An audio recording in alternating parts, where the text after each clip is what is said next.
Shalom semuanya, nama saya Deli Haryanti Kalambano, 10 Oktan 1. Di sini saya akan menjelaskan apa itu perubahan kimia. Perubahan kimia. Perubahan kimia suatu materi adalah perubahan yang terjadi pada suatu materi atau zat yang menyebabkan terbentuknya zat baru yang sifatnya beda dengan zat kimia aslinya. A. Perubahan warna. Reaksi kimia suatu zat bisa terlihat dari besi yang berkarat yang menunjukkan adanya perubahan warna-warna. Permukaan besi tampak berwarna abu-abu, kepekatan, dan berkilau. Perubahan gas. Proses pembentukan kayu bakar atau bahan bakar minyak akan menghasilkan gas karbon dioksida CO2. Peristiwa tersebut menunjukkan adanya reaksi kimia dengan indikasi terbentuknya gas. Batu pualam dimasukkan ke dalam larutan asam klorida HC1 akan menghasilkan gelembung gas dalam larutan tersebut. C. Pembentukan endopen.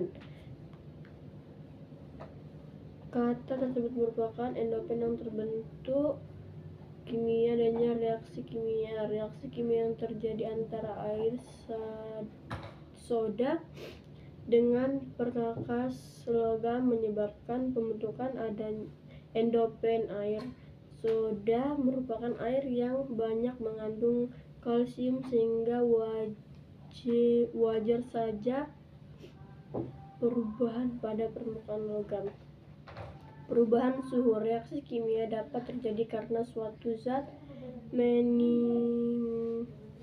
menerima atau melepaskan kalor sehingga terjadi perubahan suhu. Reaksi kimia yang menerima panas disebut reaksi ekstrom. Contoh reaksi endoterm dapat dilihat pada reaksi berlangsung antara garam, amonium nitrat, dan air yang ditandai adanya penurunan suhu menjadi dingin. Reaksi tersebut dimanfaatkan dalam bidang kesehatan sebagai kantong kompres dingin. Sementara itu contoh reaksi lainnya yaitu kapur sirih dengan air yang ditandai adanya kenaikan suhu setelah reaksi berlangsung. Proses pembakaran juga termaksud ke dalam reaksi ekstarom. Tata surya.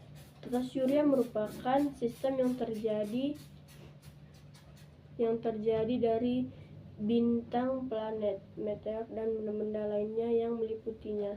Sistem tata surya merupakan bagian dari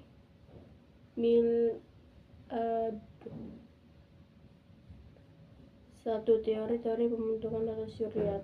Teori pembentukan tata surya menjelaskan bagaimana matahari, planet, dan benda langit lainnya terbentuk serta dapat bekerja secara teratur dalam suatu sistem. A. Teori nebula. Teori nebula menyatakan bahwa tata surya pada awalnya terbentuk masih gas raksasa yang panas, bercahaya, dan berputar pelan-pelan. Kecepatan reaksi semakin lama semakin tinggi sehingga sebagian materi massa terlepas. Massa ini berangsur-angsur mendinginkan, mengecil, dan mendekati bentuk bola yang akhirnya menjadi planet. Teori ini dikemukakan oleh ilmuwan Kant, seorang ahli filsafat dari Jerman. Kemudian hal yang sama dikemukakan oleh Simon de Laplace, ahli matematika dari Prancis, sehingga teori nebula dikenal juga dengan teori Kant-Laplace.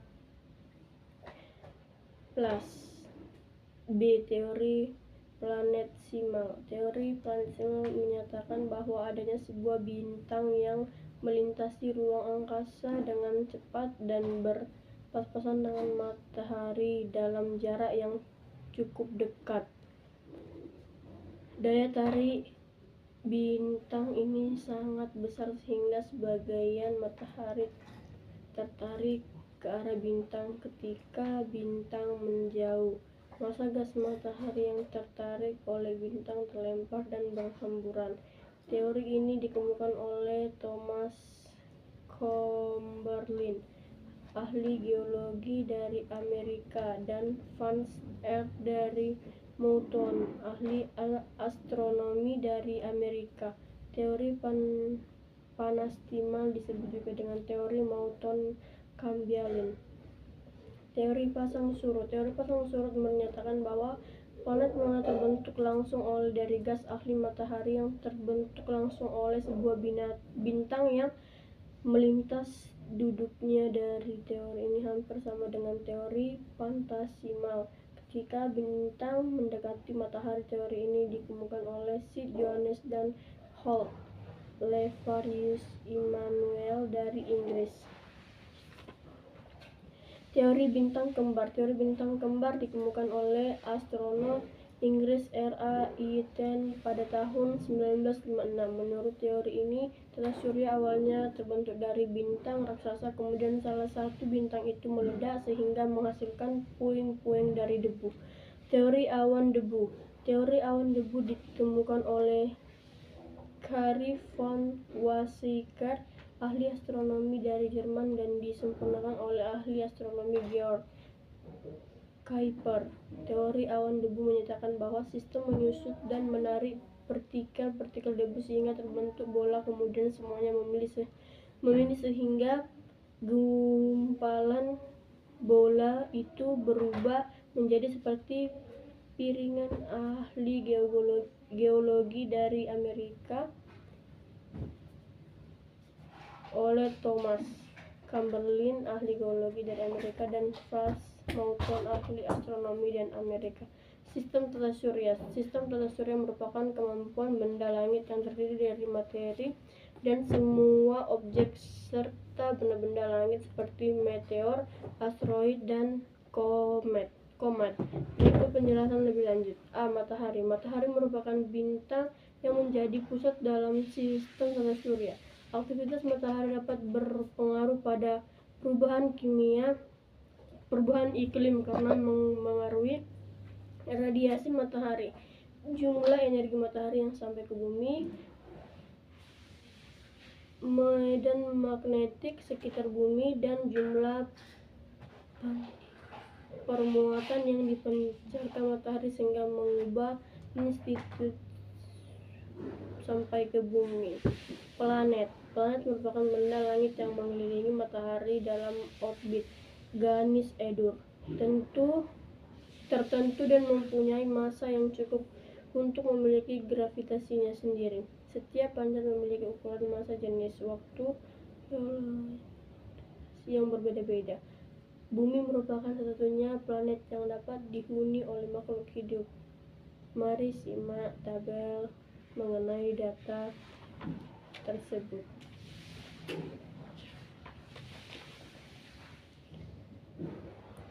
Astronomia.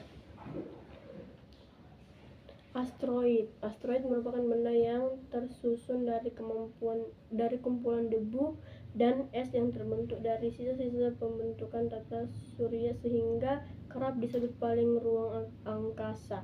Ukuran asteroid sangat bervariasi, mulai dari diameter 2-700 km. Ada asteroid tipe C, karbon atau charbon, tipe M, maltoalis atau besi, dan tipe S yaitu Siliceus dan silika. Beberapa contoh asteroid antara lain Eris, Pallas, Vesta, Hygiea, Internini, dan Baptistina. Meteor, dan meteoroid. Meteoroid merupakan batuan yang melayang bebas bergerak cepat di angkasa. Benda yang tampak seperti bintang itu disebut meteor, pada umumnya meteor.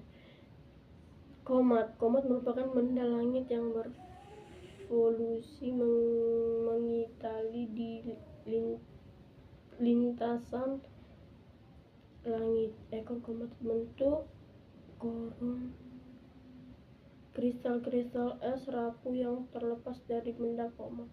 Planet Dalam sistem tata surya, matahari adalah bintang planet yang mengorbit pada matahari. Dalam sistem tata surya adalah Merkurius.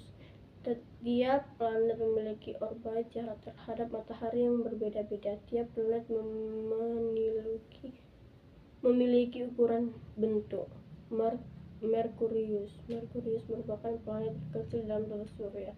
Merkurius terletak pada orbit yang berjarak 57 sampai 97 juta kilometer dari matahari. Venus merupakan planet yang menempati urutan kedua terdekat dari matahari. Bumi, planet ketiga dari tata surya yang terdekat dari matahari adalah Bumi. Jarak Bumi ke matahari kurang lebih 150 juta kilometer. Mars merupakan planet dari jarak ke matahari lebih jauh dari Bumi. Jupiter merupakan planet terbesar di tata surya dan diameter berkisaran kurang lebih 15 km dan massa 318 km. Saturnus planet terbesar dari kedua setelah Jupiter. Saturnus terdekat dan sebutan planet beralian dengan massa 95 kali Bumi. Uranus merupakan planet yang paling dingin dalam sistem tata surya,